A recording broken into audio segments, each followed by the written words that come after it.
سب سے زیادہ اچھے سلوک کا مستحق کون ہے؟ آپ نے کہا تمہاری ماں، اس کے بعد تمہاری ماں، اس کے بعد تمہاری ماں، اس کے بعد تمہارے باپ۔ ایک حدیث میں یہ بھی معلوم ہوتا ہے کہ اور رشتہ داری میں جو تم سے زیادہ قریب ہیں، اور اس کے بعد جو سب سے زیادہ قریب ہیں۔ درجے بدرجے سب کے ساتھ اچھا سلوک کرنا ہے، لیکن سب سے زیادہ اچھا سلوک ماں کے ساتھ کرنا ہے، پھر باپ کے ساتھ، پھر جو بھی جتنا قریب ہو۔ اس سے پہلے کہ اس مسئلے پر تفصیلی گفتگو ہم کریں، پس منظر تو ہم نے آپ کو بتا ہی دیا ہے، ہمیں ایک چھوٹا سا بریک لینے کی اجازت دیجیے۔ بریک کے بعد انشاءاللہ پھر ہم آپ کی خدمت میں حاضر ہوں گے اور اس مسئلے پر گفتگو کریں گے۔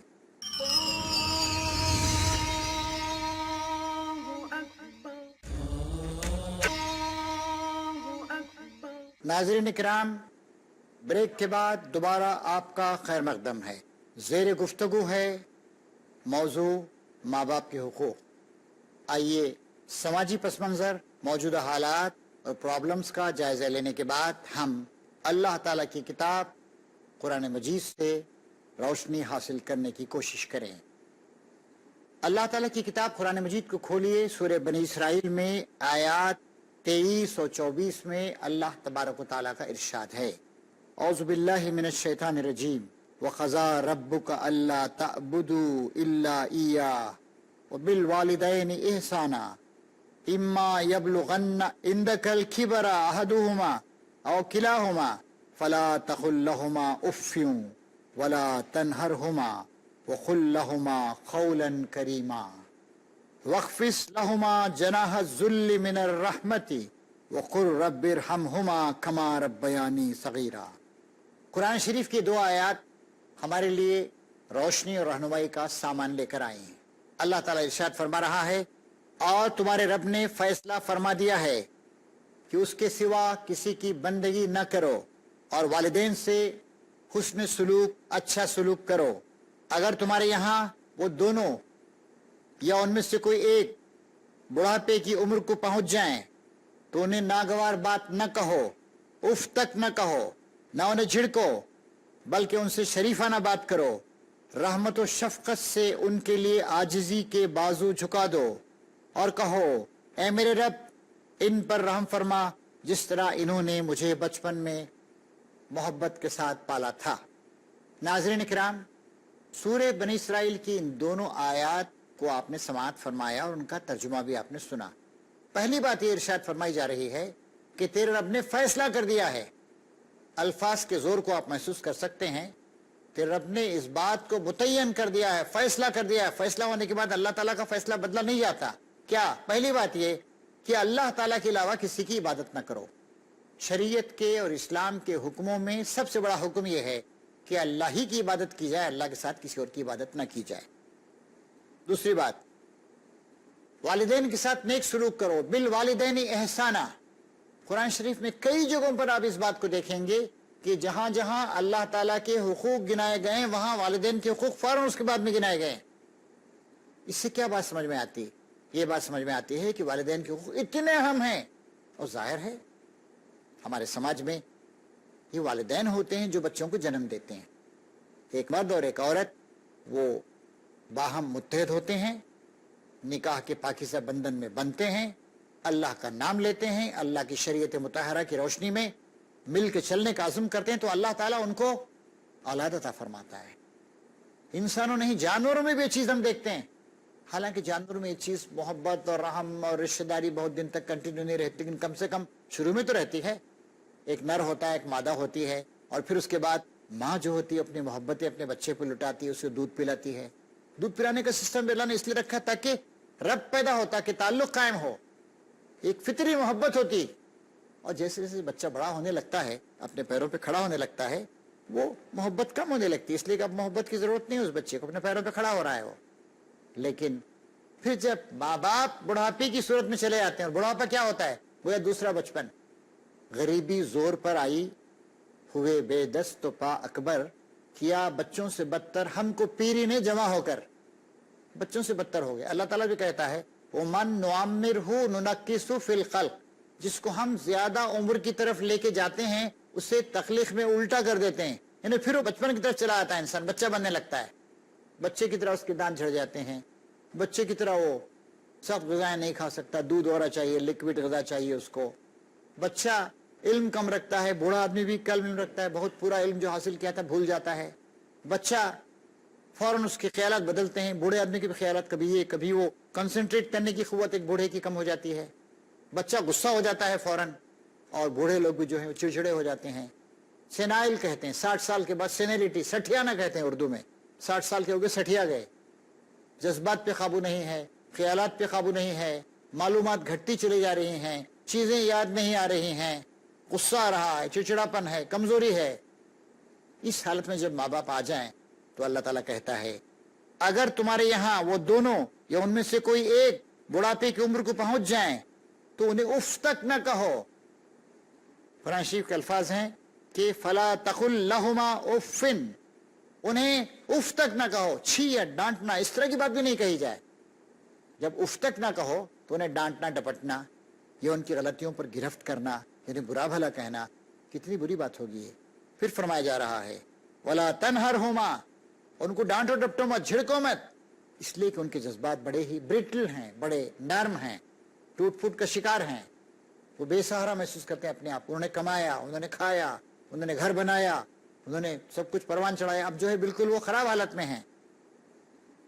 وَقُلْ لَهُمَا قَوْلًا كَرِيمًا، ان سے نہایت شریفانہ طریقے سے بات کرو، عزت کے ساتھ، احترام کے ساتھ، رحمت و شفقت سے ان کے لیے عاجزی کے بازو جھکا دو، یعنی جھکے رہو ان کے آگے، رحمت و شفقت کا رویہ ان کے ساتھ اختیار کرو۔ اور پھر فرمایا کہ وَقُلْ رَبِّ ارْحَمْهُمَا كَمَا رَبَّيَانِي صَغِيرًا، اور اس طرح دعائیں کیا کرو ان کے حق میں کہ اے اللہ ان پر رحم و کرم فرما جس طرح بچپن میں انہوں نے مجھے رحم و کرم کے ساتھ پالا تھا۔ یاد دلا رہا ہے اللہ تعالیٰ کیوں دعا کرنی ہے تم کو، کیوں احترام کرنا ہے، کیوں خدمت کرنی ہے، کیوں ان کی جھڑکیوں کو برداشت کرنا ہے، جھڑکی نہیں دینا ہے، رحم و کرم کے ساتھ، بڑے لاڈ پیار سے، بڑی تکلیفیں اٹھا کر انہوں نے تم کو پالا ہے، بڑا کیا ہے، فطری بات۔ اور جو آدمی ماں باپ کا بھی حق نہیں پہچانتا ہے، ماں باپ کے ساتھ اچھا سلوک نہیں کر سکتا، کیسے آپ اس بات کی توقع رکھ سکتے ہیں کہ دنیا کے اور لوگوں کے ساتھ اچھا سلوک کرے گا؟ آج ہمارے سماج میں احترام کے جذبات جو گھٹتے جا رہے ہیں اس کی وجہ یہی ہے کہ جو رحمت اور احترام کا مرکز ہیں، محور ہیں، ان کے ساتھ ہی جب ہم اچھا سلوک نہیں کر رہے ہیں تو اور لوگوں کے ساتھ کیسا اچھا سلوک کریں گے؟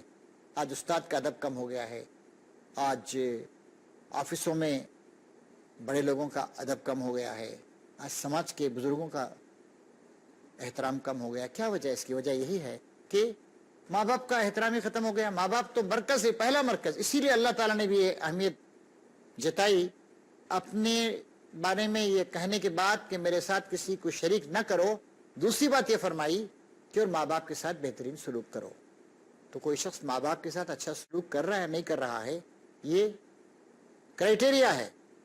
اگر ماں باپ کے ساتھ وہ اچھا نہیں ہے، دوسروں کے ساتھ اچھا وہ نہیں ہوگا۔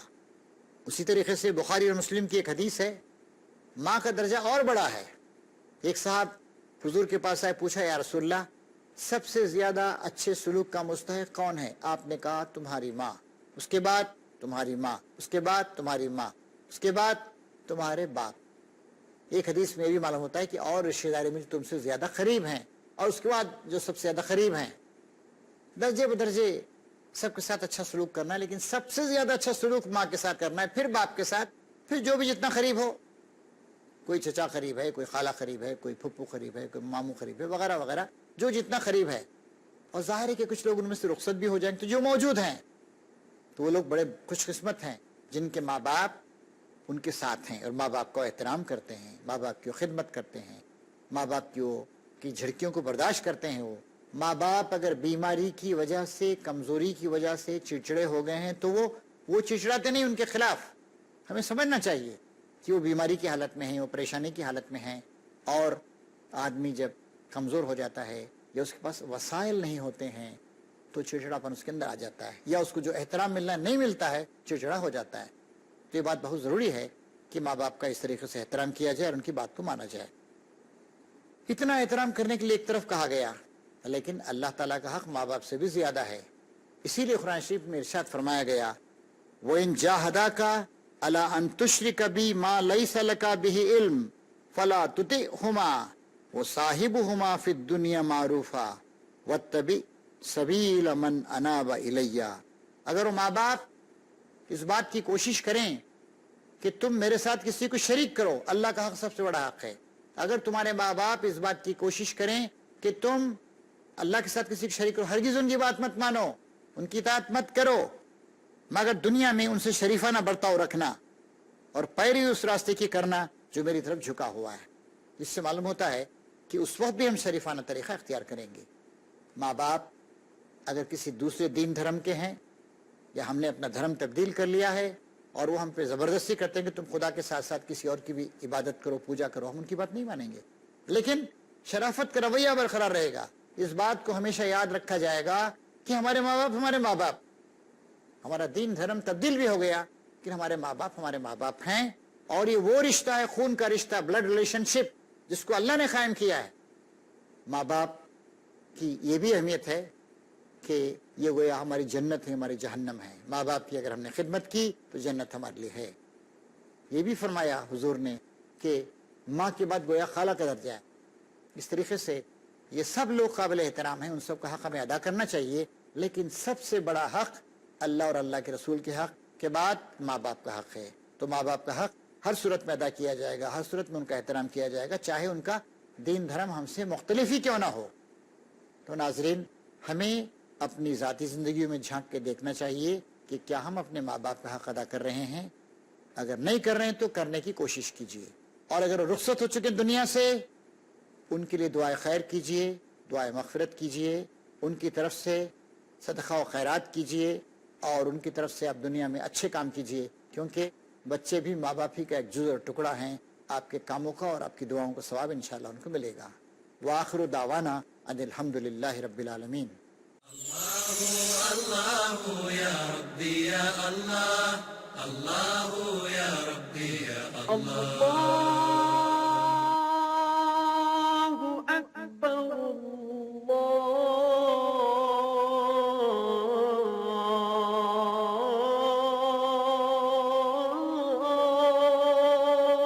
الله أكبر.